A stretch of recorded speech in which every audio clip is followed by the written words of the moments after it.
El 12 de octubre de 1972 se contrató un vuelo charter para trasladar al equipo de rugby de Uruguay que debía jugar un partido en Chile.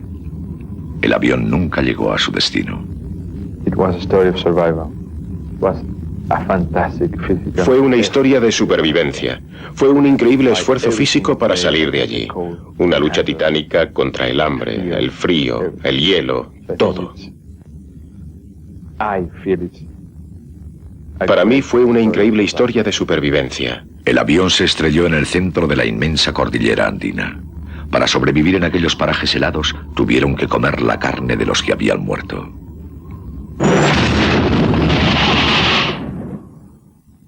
Pasaron 72 días antes de que el mundo se enterara de que había 16 supervivientes.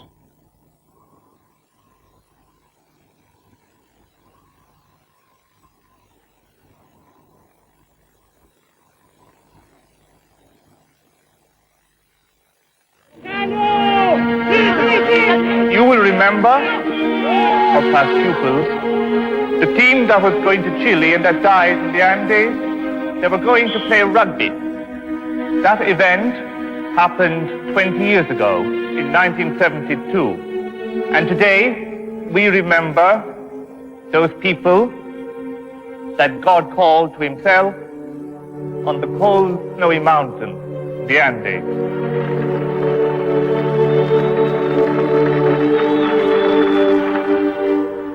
El colegio Estela Maris, regido por religiosos irlandeses, recuerda el accidente en el que fallecieron hace 20 años los componentes del equipo de rugby y los aficionados que les acompañaban. El equipo iba a jugar un partido en Chile. De los 45 pasajeros y tripulantes que embarcaron en el avión, solo 16 volverían con vida.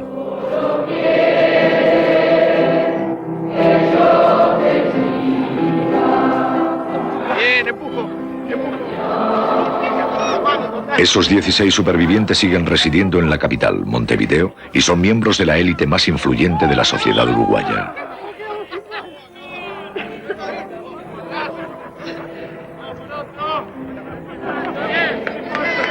Les une una gran amistad reforzada por su terrible experiencia en las montañas. 3 o 4 veces al año, algunos de los supervivientes y antiguos compañeros de estudios nos reunimos y jugamos contra otro equipo local. Pero ahora jugamos como a cámara lenta, porque tenemos unos kilos de más. No somos tan rápidos como entonces. Creo que si hemos perdido tanto pelo se debe a la velocidad a la que jugábamos en aquella época. Nando Parrado solo tenía 19 años cuando tomó aquel avión hacia Chile. Era uno de los mejores jugadores de rugby de Uruguay y su madre insistió en viajar con él. Sabré que me puedo sentar, que no pasa nada, coche hoy. Los supervivientes han mantenido una estrecha relación desde el accidente, asistiendo a las bodas de sus amigos y apadrinando mutuamente a los hijos. Su relación no siempre es fácil, se conocen demasiado bien. Pero la relación entre Roberto Canessa y Nando siempre ha sido muy especial. 2 meses y medio después del accidente aéreo, lograron encontrar una ruta de salida a través de las montañas, salvando así las vidas de sus compañeros. Aquel fatídico día, 20 años atrás, los muchachos estaban deseando enfrentarse al equipo chileno al que habían derrotado el año anterior. El año anterior lo habíamos pasado muy bien en Chile. Así que al finalizar la temporada de rugby, decidimos repetir el viaje. Roberto Canessa combinaba sus estudios de medicina con la práctica del rugby. A bordo del avión viajábamos los jugadores y gente que venía a animarnos. Casi todos éramos estudiantes de universidades católicas. Teníamos que llenar el avión, porque de lo contrario el billete salía más caro. Por eso muchos aficionados, primos y padres de los jugadores se apuntaron al viaje. Eduardo Strauss viajaba acompañado de 3 primos, todos ellos forofos del equipo. Todos los chicos estaban gritando y jugando con las pelotas dentro del fuselaje de la cabina. Yo estaba mirando por la ventana porque empecé a ver que los picos estaban demasiado cerca y me parecía que no era normal. O sea que estaba muy pendiente de los picos que se iban acercando en ese momento. El piloto había informado por radio que estaba sobrevolando Chile.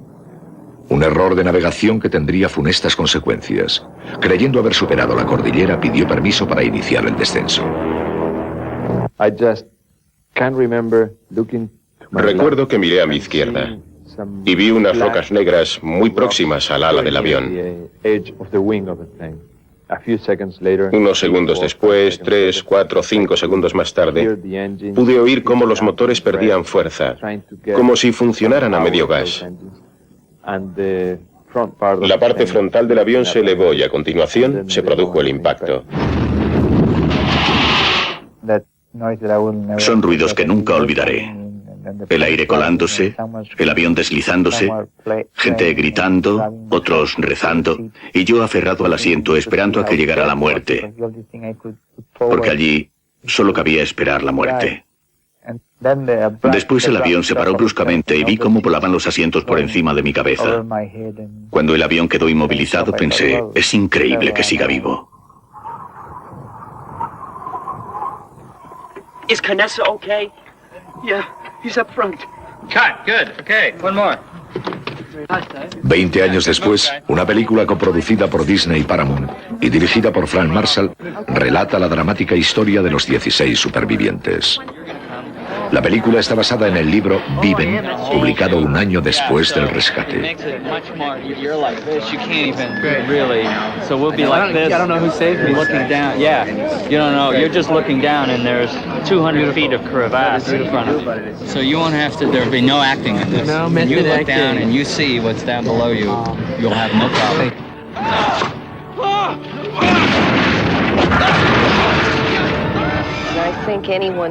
Todos los que conocen la historia han quedado impresionados por la terrible experiencia que vivieron estos jóvenes, una experiencia que revela la gran fuerza interna del hombre.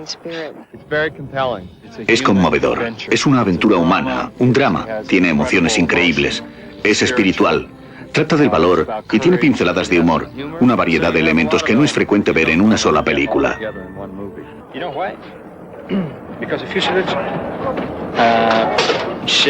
Nando estuvo 3 meses en el rodaje de exteriores en calidad de asesor técnico.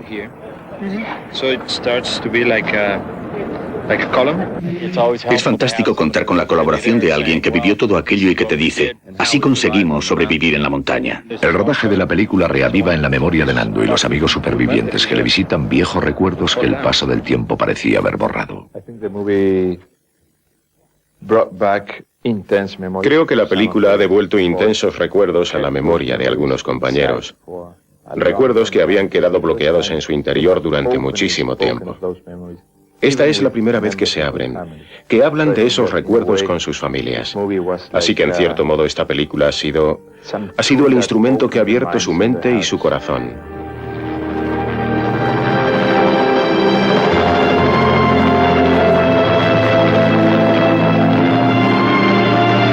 Nando invitó a 2 supervivientes, Moncho Sabelo y Carlitos Páez, a que vieran el fuselaje del avión construido para las escenas que se rodaron en un glaciar de las Rocosas canadienses. 35 personas sobrevivieron al impacto inicial, pero muchas de ellas morirían en las siguientes semanas. En aquellas montañas, Nando perdió a su madre y a su hermana. Su madre murió en el acto. Su hermana Susana, gravemente herida, falleció 8 días después.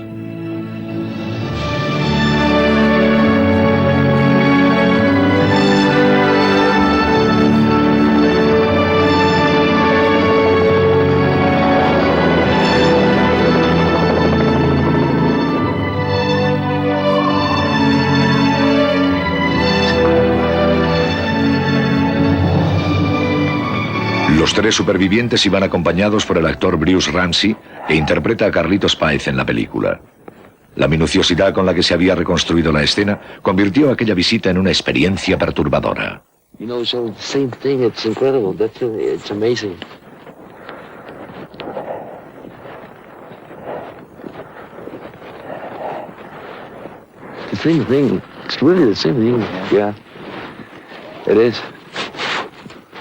It's like living the same life again, the same experience.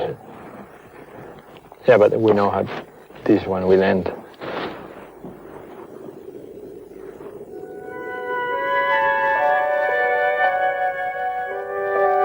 El fuselaje destrozado del avión era su único refugio.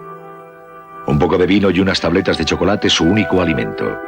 Para sobrevivir, tuvieron que tomar una terrible decisión: comer los cuerpos de sus amigos muertos.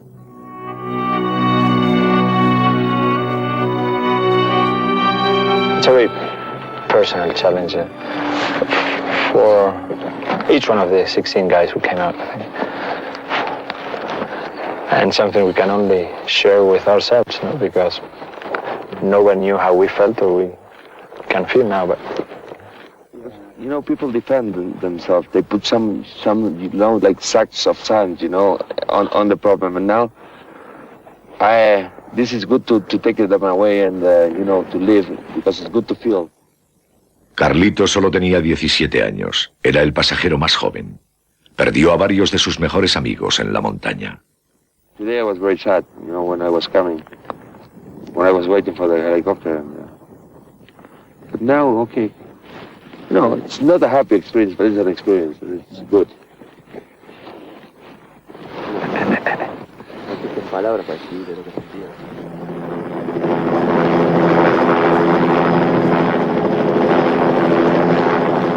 Carlitos Paez. Nothing would have stopped me from coming here. My memories were hidden away, and seeing the fuselage unlocked them. It made me feel anguish and fear and sadness, but it was an experience I had to relive. El avión se había estrellado en el macizo montañoso más extenso del planeta. Equipos de rescate de 3 países iniciaron la búsqueda del avión siniestrado. Pero el fuselaje del avión era blanco y la zona había registrado la nevada más intensa de los últimos 50 años. Al cabo de los 8 días se abandonaron las tareas de búsqueda, pero los familiares de los desaparecidos se negaban a perder la esperanza de encontrarles. La sentía en mi corazón. Sentía una fuerza especial, algo que no me abandonaba. Día tras día, los 72 días en lo mismo. Pero nunca dudé.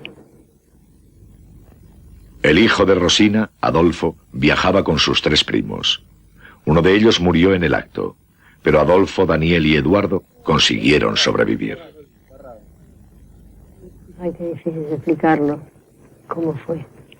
Fue porque yo siempre tuve mucha fe y sentía algo especial en el corazón que me decía que los chicos iban a volver, que no podían quedarse.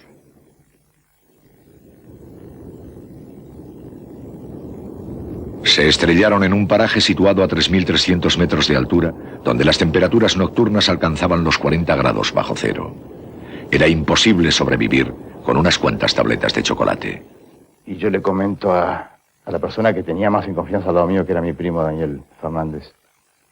Y le digo, yo tengo una idea espantosa en la cabeza. Y no sé si me animo a contarla. Y si lo digo muy despacito, creo que vamos a tener que alimentarnos de los cuerpos, porque si no de acá no salimos. Y me quedé esperando a ver si me contestaba que era una normal lo que estaba pensando. Y me dice, yo estoy pensando lo mismo.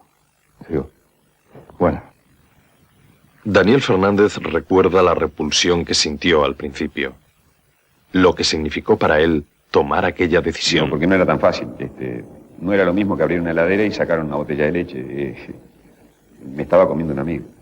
No sabía quién era, pero lo estaba haciendo. Y no era carne de vaca, era carne humana. Y carne humana de un amigo. Digo, era una cosa difícil. Recuerda la imposibilidad de tragar aquello. Lo que comía lo vomitaba. Se sentía responsable de desperdiciar comida, no solo por él, sino por todos los demás. Pero el rechazo no era mental, era fisiológico. Su cuerpo no lo aceptaba, lo vomitaba. Se forzaba en pensar, no seas estúpido, si no comes, morirás. Coche Inciarte, otro superviviente de la tragedia de los Andes, hace una reflexión de la obligación que tenían de sobrevivir y concluir aquel milagro. Como tenías la obligación de sobrevivir, porque el milagro del accidente, el milagro de la luz, el milagro de todo te había dejado vivo. No tomar la decisión de alimentarte hubiera sido un acto que atentaba contra aquello. Todo fue muy duro. Primero pensar en hacer aquello, después decir que estás dispuesto a hacerlo. Yo dije, bien, si esta es la única solución. Y pensé en mi madre, en mi familia, en todos los demás. Tenía que hacerlo por la gente que me quería. Durante 20 años, los supervivientes han tenido que vivir con las consecuencias de su decisión. Roberto, que en aquella época estudiaba medicina, sabía que con las proteínas de los cadáveres sus amigos podrían sobrevivir. Con sus conocimientos consiguió convencerles y ayudarles a superar un tema tabú como el del canibalismo. Actualmente es cirujano especialista en cardiología infantil. Recientemente anunció su candidatura a la presidencia de Uruguay. Laura y Roberto están casados y tienen 3 hijos. En 1972, Laura y Roberto eran novios. Al conocer la noticia del accidente, Laura se reunió en la iglesia local con los familiares y amigos de los pasajeros desaparecidos, compartiendo su angustia y su dolor. Recuerdo el primer día que fuimos a aquella iglesia en Carrasco. Estaba completamente llena de gente, porque todos éramos amigos. Allí todas las familias tenían a un primo, a un hijo, a un amigo, a alguien por quien llorar. Apenas cabíamos en aquel lugar el primer día. Laura y Roberto siguen viviendo cerca de otros supervivientes en el tranquilo barrio de Carrasco donde nacieron. Es un barrio que ha quedado marcado para siempre por la tragedia. Los familiares de las víctimas viven en la misma calle que las familias de los supervivientes. Van a la misma iglesia, sus hijos van a los mismos colegios. Vivir en Carrasco, la verdad que resulta doloroso porque tenemos que pagar un costo de alguna manera. Muchas veces nos tenemos que cortar en lo que decimos. Es decir, está todo el mundo muy relacionado. Digo, tanto los sobrevivientes como los no sobrevivientes. Estamos todos muy relacionados, o sea, hay familias. Digo, es una sociedad muy chica y muchas veces tenemos que cuidarnos en lo que expresamos porque no queremos revolver el dolor en la madre. Carlitos bautizó a su única hija con el nombre de María Elena de los Andes en homenaje a su supervivencia. Pero ha sufrido mucho en los últimos 20 años. Últimamente ingresó en una clínica para rehabilitación de drogadictos y alcohólicos. A lo largo de las terapias se enfrentó a los terribles recuerdos que había intentado ignorar. Bueno, yo creo que sobre el tema de la carne humana, creo que no me avergüenzo de nada. Es decir, que si lo tuviera que hacer de vuelta, lo haría sin ningún prejuicio. Lo único que de ninguna manera contestaría es de quién tuvimos que disponer para vivir. Porque eso me parece que sería herir la sensibilidad de los familiares y eso es una cosa que yo no estoy dispuesto a hacer. En Carrasco, donde vivimos, la gente nunca me ha hecho preguntas sobre este tema en estos últimos 20 años. En esta comunidad nadie me ha hecho preguntas sobre el hecho de comer carne humana. Y ya han pasado 20 años. Me lo han preguntado en todo el mundo excepto en mi propio barrio. Conocen a todos los que estuvimos implicados en este asunto y tal vez prefieran no saber lo que ocurrió.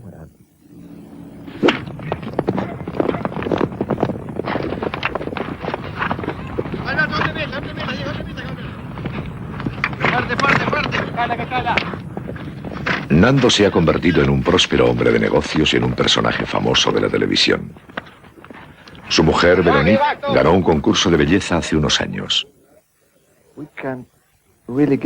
Aunque queramos, no podemos quitarnos de encima la tragedia de los Andes. Carrasco es muy pequeño. Hemos vivido juntos en el mismo barrio desde hace 20 años. Incluso vivimos en la misma casa en la que vivíamos hace 20 años. Y ver a los familiares de los amigos que murieron en los Andes es algo muy fuerte, muy difícil de entender para la gente que no vive en Carrasco, en Uruguay. Es asombroso vivir en la misma calle en la que vive otro superviviente o los padres de un amigo que murió. Así que estamos en una jaula. No podemos escapar de la experiencia de los Andes, aunque queramos. Dale, agachate, boludo. Bueno, vení, vamos. Los grandes agachados, la vista.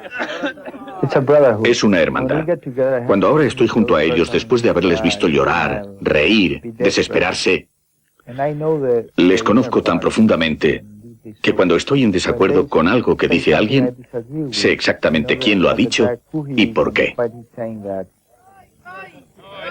El grupo escogió a Roberto Llanando para realizar una escalada inimaginable, atravesar los Andes y llegar a Chile. Sabía que tenía que salir de allí. En cierto modo tenía motivos personales.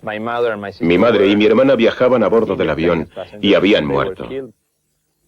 Tenía que volver. Sabía que mi padre estaba en casa, pasándolo muy mal. Yo estaba vivo y sabía que debía hacer todo lo que pudiera, todo lo humanamente posible, para salir de aquel lugar y hacerle saber que seguía con vida. Todo el equipo, todos los amigos, trabajaron conjuntamente, estudiando todas las posibilidades de salir en busca de ayuda. Sin contar con ropa de abrigo, protegiéndose los pies con bolsas de plástico y botas de fútbol, escalaron algunas de las cimas más altas de los Andes. 10 días después lograban su objetivo. Estaba mirando la línea donde acababa la nieve y no podía creer que aquello fuera posible, que ya no hubiera más nieve. Puse un pie donde no había nieve y el otro sobre la nieve y me dije, estoy a salvo.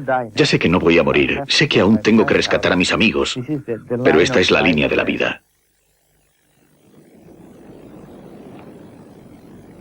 Un campesino chileno que cuidaba sus reses vio 2 siluetas extrañas en la zona más lejana del valle. Yo venía caminando, ella primero cuando yo los vi iba a juntar el ganado. Después, pero yo pensé que era gente que andaba turisteando, ¿no? Después cuando ya los veo que se aproximan corriendo, que corrían y se caían. Y divisamos 2 jóvenes que corrían y se caían. Nosotros creemos que andaban jugando. Y después cuando ellos los vieron, ahí fue la desesperación de ellos, que los gritaban, que pedían auxilio, socorro, y que venían de un avión caído en las montañas.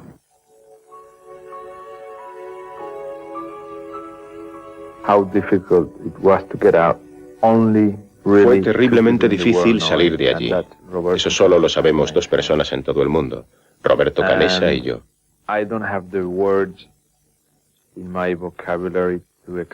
No tengo palabras en mi vocabulario para explicarle todos los momentos de dificultad, de terror, de miedo que vivimos durante aquellos 10 días. Pero lo conseguimos. Ahora resulta fácil hablar de ello. No era una misión imposible. Humanamente era posible, pero fue muy duro.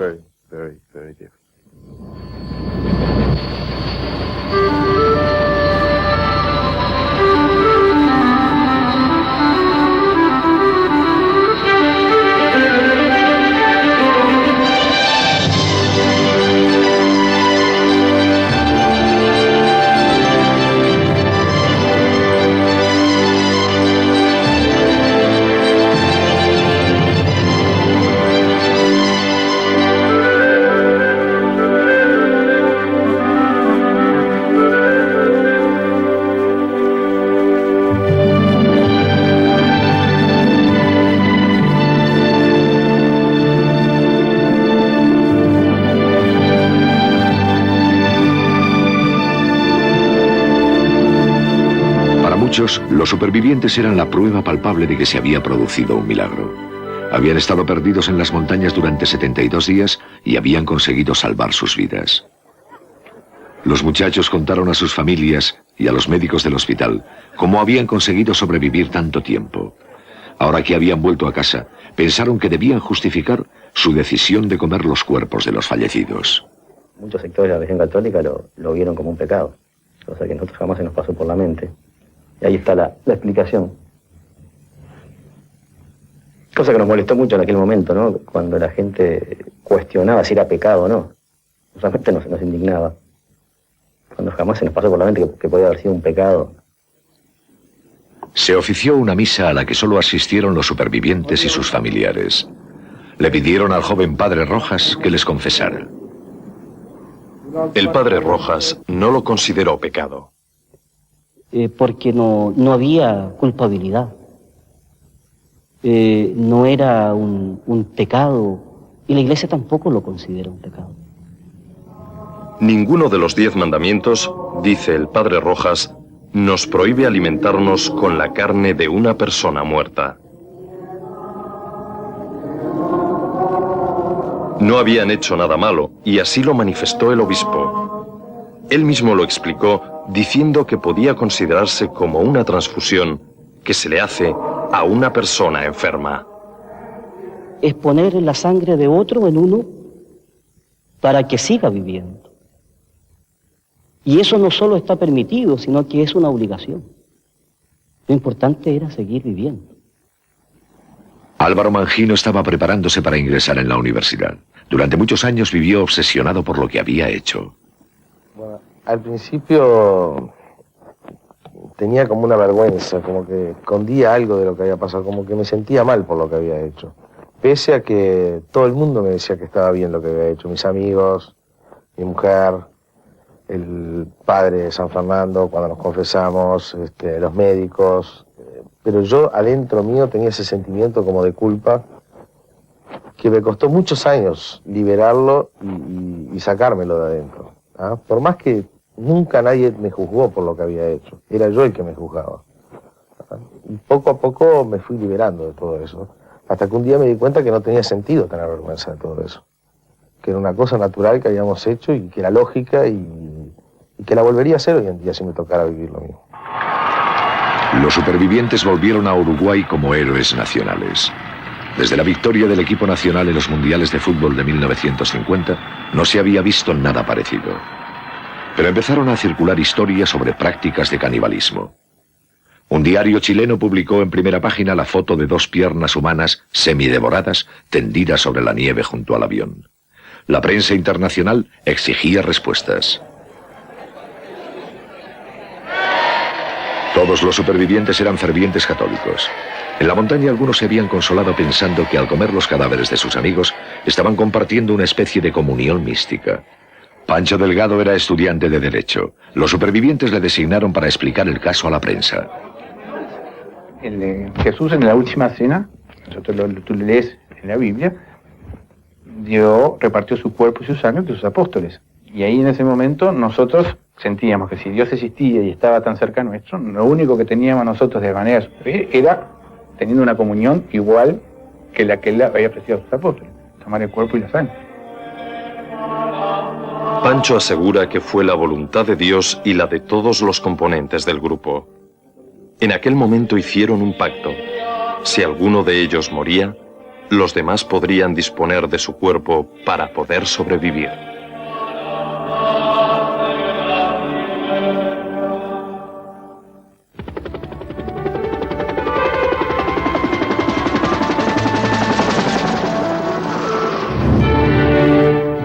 En febrero de 1992, el director Frank Marshall y su equipo llegaron al sector canadiense de las Montañas Rocosas para rodar los exteriores de la película Viven. En un glaciar a 3.000 metros de altura instalaron su campamento para reconstruir las escenas de aquellas 10 aterradoras semanas. Estamos en las mismas condiciones en las que estaban ellos en la montaña. Uno de los actores, el primer día, cuando se quitaron las prendas de abrigo para rodar una escena de 5 minutos en plena nieve, me dijo: ¿cómo consiguieron aguantar? Lo consiguieron trabajando en equipo, con ingenio y con toda la fuerza interior que el ser humano puede desarrollar para superar situaciones extremas. Eso es lo que más me fascina de esta historia. You can see it? Yeah, you can see it. It's good. You can see the airplane. So that's why you assume that they knew you were here. Yeah. So what we'll do is we'll have the plane fly over. Right overhead. And we'll cue you, the instant I see it in the monitor, I'll cue you to come out. Because it'll fly over and you'll be coming out of the two sides. Hey! Hey! Hey! Hey! It's a plane! Hey! Hey! Hey! Hey! That's a cut! Vince should get his thing from further back. So he should come out and he should look. He hears the plane, he comes out, and I think it's going to go left to right, so it'll be over there. When did this happen? This happened on day 4? Second, third day. El papel de Nando lo interpreta el actor Ethan Hawke. I could listen to them, I could hear them, and I could feel all the movement outside, but I couldn't get out. Okay, you came out first.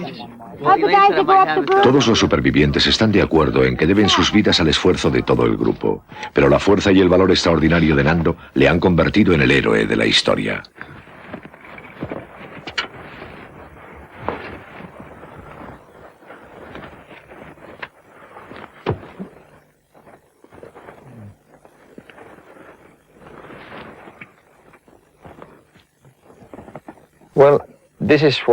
Bien, esto fue lo que quedó del aparato tras el choque. Era un avión de dimensiones reducidas con capacidad para 45 pasajeros, equipado con 2 motores y las alas colocadas sobre el fuselaje. Así que cuando las alas chocan contra un saliente de la montaña, se desprenden destrozando parte del avión.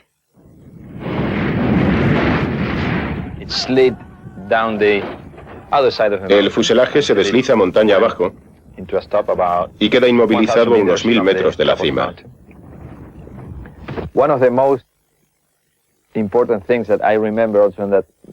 de las cosas que recuerdo con verdadero horror fue la avalancha que cayó sobre el avión a las 2 semanas del accidente. Ya estábamos instalados en el avión, allí pasábamos gran parte del día y la noche. Y en ese momento estábamos durmiendo, estábamos en esta posición. Hacía 2 horas que habíamos entrado en el avión, algunos ya se habían quedado dormidos, cuando se produjo una avalancha de nieve por la parte delantera. Una avalancha que arrastró todo el equipaje. La capa de nieve en el interior del avión llegaba hasta esta altura.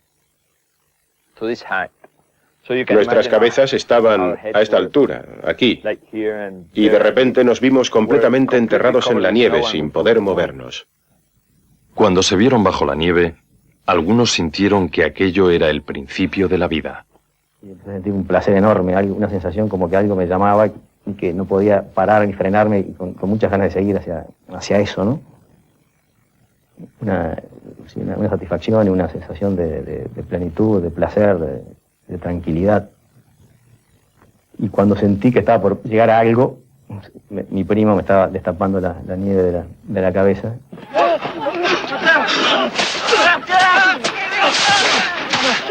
Y bueno, estoy absolutamente convencido que la muerte es el principio de una vida, ¿no? Mucho mejor que... Mejor dicho, sí. Este es el principio, es el primer paso hacia una vida mucho más, la vida eterna. Pero algo que realmente no me asusta lo más mínimo. Siento con total seguridad que toda la gente que se ha muerto en realidad está viva, y la siento cerca mío inclusive, ¿no? Y eso se lo he podido transmitir a más de una persona, cosa que me da mucha satisfacción, ¿no? De quitarle el miedo a la muerte. Cuando yo sentí que me estaban por explotar los pulmones y el corazón se me aceleró, que ya no podía aguantar más.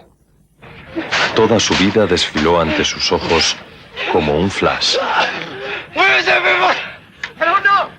Y llegué hasta la época que estaba gateando al lado de mi madre, y en ese momento, ¡pum!, me transformé en una luz que iba a una luz mucho más grande, naranja, fuerte, pero era una luz tipo de neón fluorescente, donde iban luces que convergían todas ahí.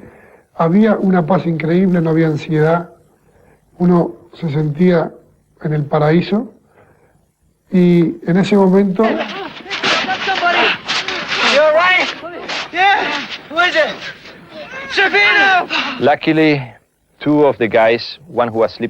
Afortunadamente, varios de nosotros, uno que dormía en una hamaca con las 2 piernas fracturadas y otros 2 que estaban durmiendo al fondo, no quedaron enterrados en la nieve. Saltaron hacia nosotros arrastrándose, porque la nieve llegaba hasta aquí. Solo tenían este espacio para moverse.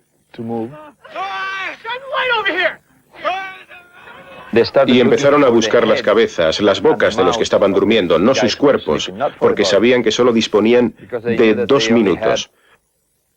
No puedes aguantar más de 2 minutos sin respirar. En esos 2 minutos murieron 8 personas.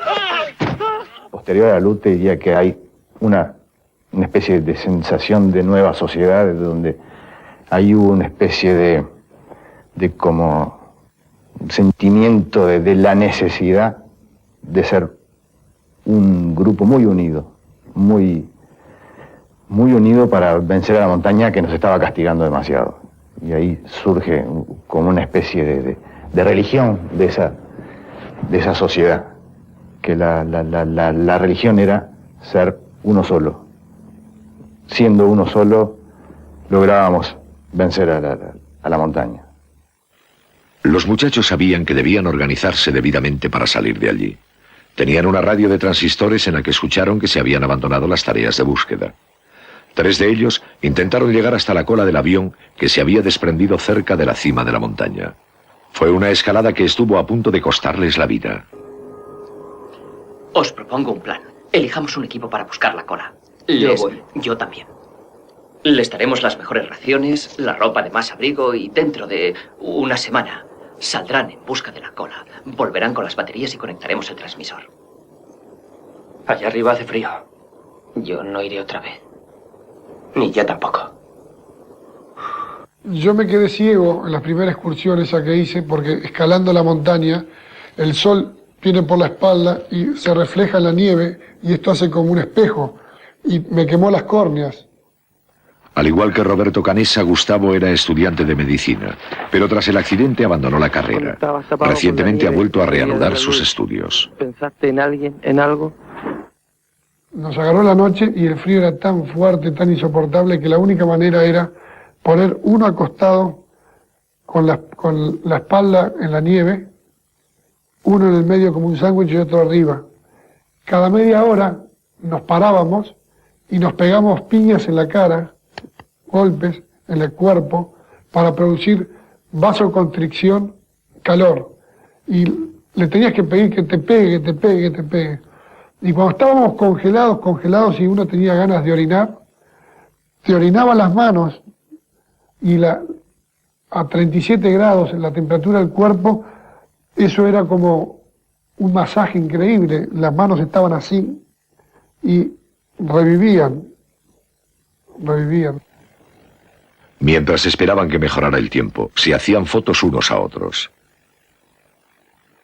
Seleccionaron a 4 expedicionarios que, en su opinión, tenían la suficiente fuerza física y mental para salir de aquellas montañas.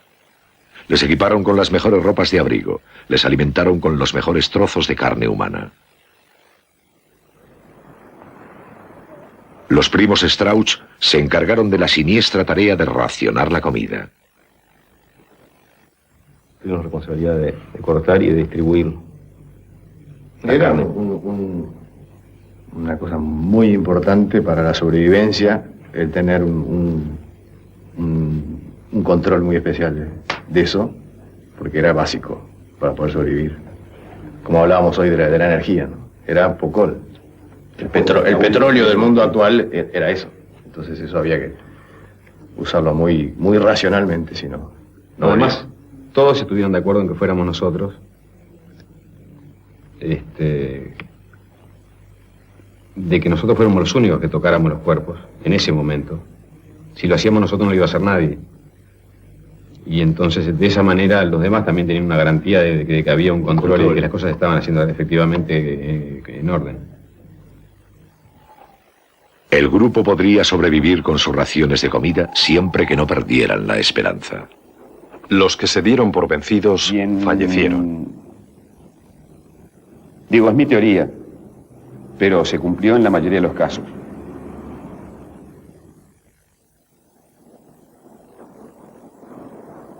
Our Father, who art in heaven, hallowed be thy name.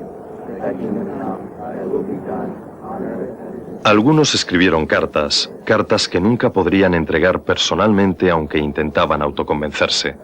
Eduardo no las escribió porque estaba seguro de que saldría de allí. Vi alrededor mío gente que en determinado momento estaba muy bien y un buen día se convenció de que esa inmensidad lo había dominado y lo había derrotado. Y por más que le hablaras y todo, ya entraba en un declive y se moría. Para Roy Harley, ingeniero, Las 10 semanas pasadas en aquella montaña fueron algo casi imposible de aguantar. Aunque no resultó herido, cuando volvió a casa tan solo pesaba 40 kilos. Roy sufrió muchísimo. Aquella experiencia le afectó de una forma terrible, siendo como era una persona muy sensible.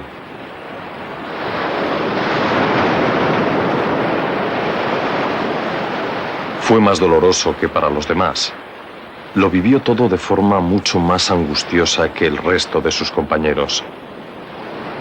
Llegó cierto momento en el que empezó a hundirse moralmente, y eso le condujo a un gran deterioro físico.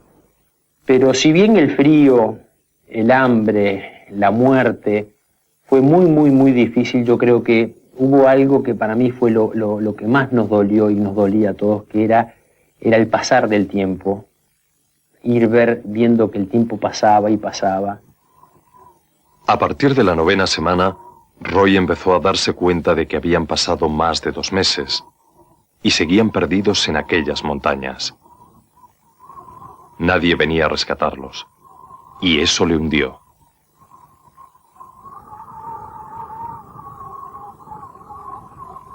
La pérdida de la esperanza mía fue cuando me di cuenta que yo por mis medios no podía hacer nada. Cuando me di cuenta que no sentía más los pies, cuando me cincharon en el alud y me sonó la espalda, yo sentí un golpe. No podía mover los pies, no podía, nada. Bobby François había iniciado la carrera de ingeniero agrónomo. Tras el accidente pareció aceptar su destino. Tras resultar herido durante el alud, empezó a distanciarse del grupo. Ya empecé a quedar más dormilón, más tranquilo, y para no molestarme tanto con los otros y bueno, siempre hay que uno lo toca al otro y lo despierta y eso. Yo estaba bien en una punta del avión y dormía tranquilamente. Más bien solo, y bueno, no molestaba a nadie y nadie me molestaba a mí. Actualmente Bobby es propietario de 2 ranchos en el corazón de Uruguay con unas 3.000 cabezas de ganado. Bobby no quería seguir luchando por sobrevivir, pero a pesar de su rechazo, sus compañeros le ayudaron. Y entonces ellos me ayudaban. Pues sí, al final es un momento como que te abandonas y que decís, bueno, o me vienen a buscar o me muero acá. A Bobby no le gusta que le recuerden aquella historia y procura evitar el tema incluso con su propia familia. No quiere recordar su tragedia. Cuando alguien le pregunta si es un superviviente de los Andes, él elude la pregunta y cambia de tema. Muchos amigos le dicen que le aliviaría hablar más de ese asunto, pero Bobby quiere olvidar todo aquello.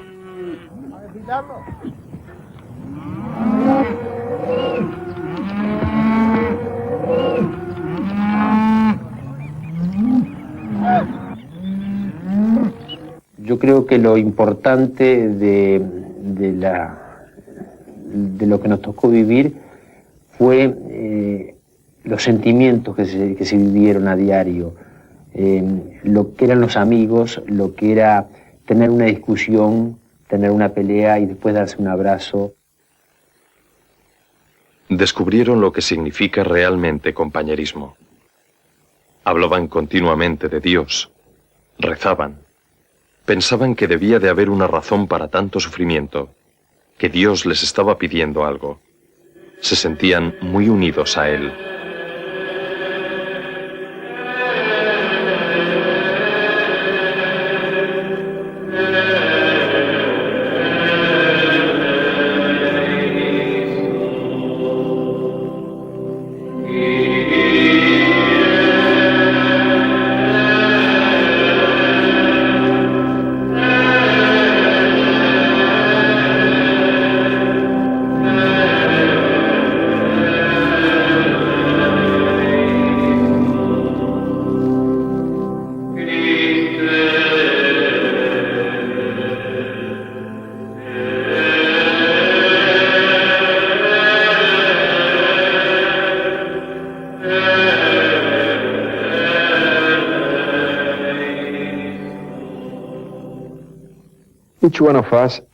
Cada uno de nosotros recuerda la experiencia de los Andes de una forma muy personal, tal vez muy distinta unos de otros.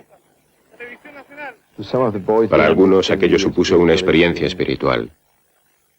A otros les recuerda una avalancha. Para otros es una sensación de frío. Para otros significa hambre. Para otros significa la tardanza del rescate. Para otros todo es un antes y después de los Andes. Cada uno recuerda de una forma muy personal el episodio de los Andes. Y yo creo que es lógico. Somos 16 supervivientes, 16 personas diferentes, y lo vemos de 16 formas distintas.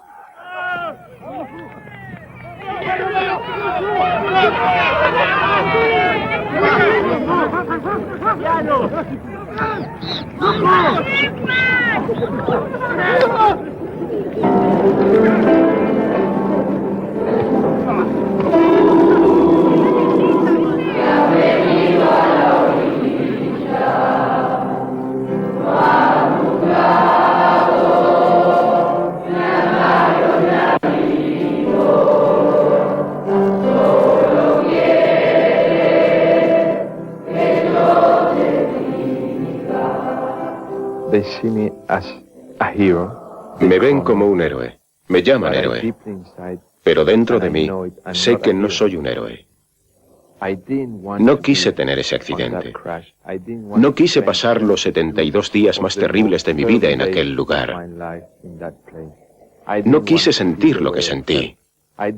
No quise perder a mi madre, no quise perder a mi hermana, no quise perder a mis amigos, no quise convertirme en héroe. Yo no sabía que iban a escribir un libro, no sabía que iban a rodar una película. Lo único que quería era salir de allí. Si eso es ser un héroe, que me llamen héroe. Pero yo no quería convertirme en un héroe, solo quería vivir.